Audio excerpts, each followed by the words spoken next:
piškoljke, kako si to naučio?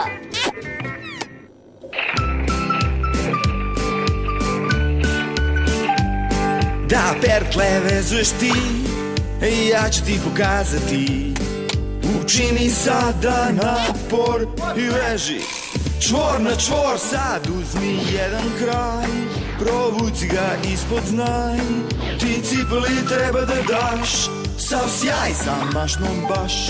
Idi preko pa kroz, s leva na desno, čvor na čvor. Da ne bude tesno ko zečje uši ili mašna za dar. Zaveži pertlu i bit ćeš car. Napravi petlju ti na svojoj cipeli.